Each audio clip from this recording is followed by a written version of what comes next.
thank you first for coming. Needless to say, it's easy when we send you a form and say, hey, can you come spend some time with us on a Monday to fill it out and say we'll be there. But it really does pay off when you get here, so I really do appreciate that. Needless to say, we're very excited today with the all-new product that we're going to unveil. We're one of 10 cities across the country, so it's a pretty big deal to have this in Denver. I got to tell you, I really got to thank our team for picking Denver as one of the places. It's a really important product for us. You guys know what we can do with this thing. You know what we've done with it in the past. So far this year, we're up 24% year over year, and Ford is the #1 growth brand in the Denver region. Think about that. Better than Subaru, better than Hyundai, better than anybody.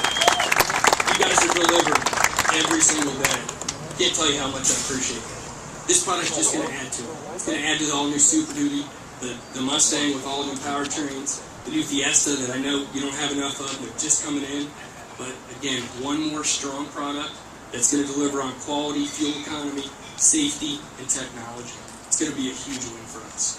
Now, I know you didn't come here to listen to me, so I'm going to turn it over to our Vice President of Powertrain Engineering, Barb Samarich. Barb? Thank you. Good morning. Good morning, everyone. Well, thank you for joining us here today as we turn old SUV stereotypes into new SUV possibilities. But before we start talking about this Explorer, I want to extend our thank you at Ford Motor Company to every single one of you. The fantastic results that we were able to announce on Friday, you're obviously an integral part in delivering that, and you're the key touch point with our customer for turning around our brand perception, and we honestly can't thank you enough. But now let's move on to the Explorer. Let me start with just a little bit about the utility segment, and obviously you all are very familiar with this too. It's an important segment. It represents about 25% of the North American market, so about 4 million vehicles a year. But as we all know, over the last few years, customers have been turning away from one of the specific products in that segment. They've been turning away from the full-size and the mid-size SUVs. Now, they've been doing that for a very compelling reason. They don't want to compromise, and they don't want to compromise on fuel economy. So as we did our research, we found that customers still want, and importantly, they still need what an SUV represents. They actually like the imagery that an SUV represents, and they want and need the package flexibility, the cargo carrying flexibility, the towing capability, the people carrying capability. But they were not and will not compromise on fuel. So we said, well, there's a winning combination. If we can deliver everything they want and expect in an SUV and not have to have them make that compromise, if we provide another end solution, we'll be able to give the customers what they need. We've done it with this Explorer, and we've done it through jaw-dropping fuel economy. So let me spend just a moment telling you how we've done that. Now, I'm sure everyone in here knows fuel economy delivery is a team sport. Everything from the aerodynamics, the rolling resistance of the tires, the electrical load usage goes into being optimized to give the best fuel economy. I'm perhaps biased on this, but I think the engine and the powertrain play the biggest part.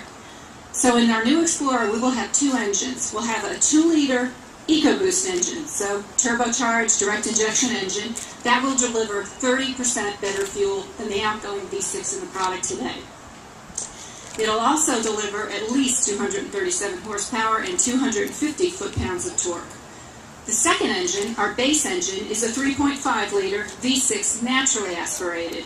That engine will deliver 20% better fuel than the outgoing V6 in the Explorer, in addition to providing 290 horsepower and 254 foot-pounds of torque. And those engines, they represent everything you would expect and our customers would expect from a modern engine.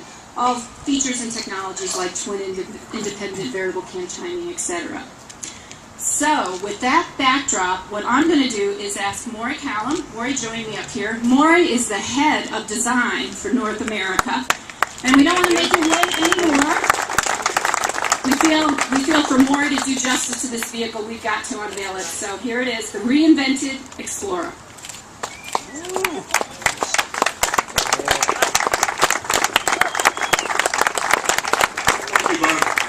Well, this is it.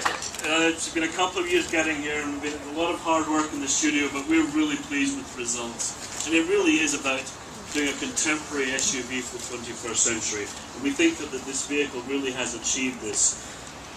Designers always talk about the stance of a vehicle. It's really important in this car because it really is at the stance of what an SUV should look like. And what I mean by that is it's showing the agility and the muscularity of the vehicle.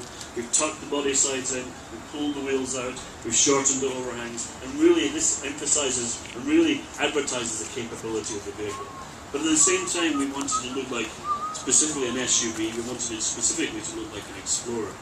And one of the cues we've used for that is, if you look back at all old Explorers, the C-pillar, the pillar behind the rear door, has always been body colour. So we've accentuated that by actually making all the other pillars black. So it really gives you the sensation of that signature Explorer feel. So we really think this is a real visual signature which says this is Explorer, but at the same time, all new.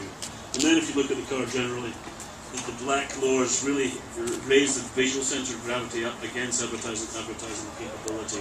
And Barb mentioned aero. There's a lot of aero put into this car, a lot of detailing, the plan shape of the front end, the spoiler on the front, the tailgate spoiler, even down to the mirrors and the D-pillar appliques. So really a lot of attention to detail.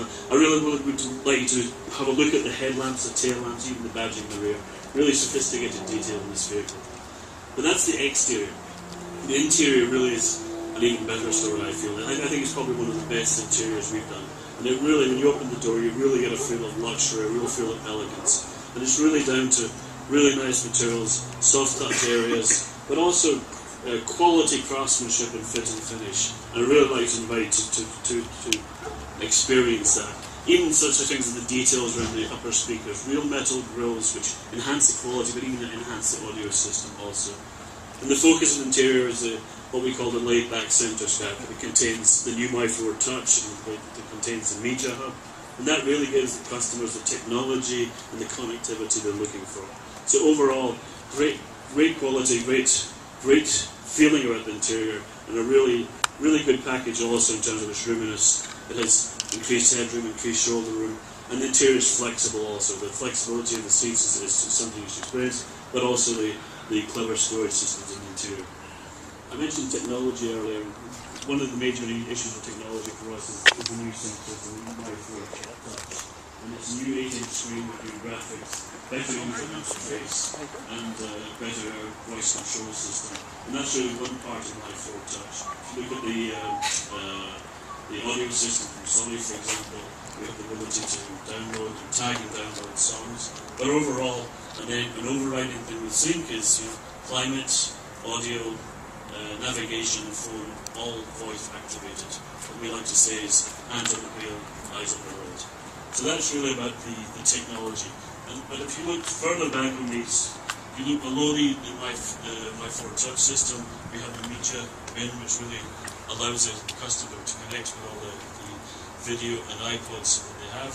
And then further back from that we have the terrain control system. And that really makes four-wheel drive much easier for the customer. There's a terrain control system with 4 settings. It's a rotary knob. You have normal system, you have driving in the mud, driving in the snow, driving in sand. And it really makes the novice driver an expert at four-wheel drive driving.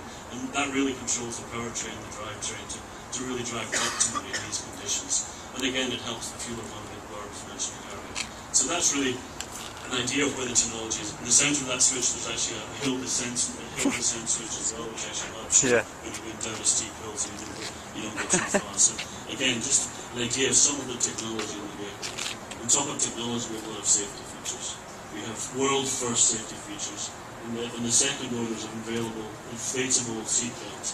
And this is a world first, and it's really helpful for kids and older people to really reduce head, neck, and chest injuries. The seatbelt inflates and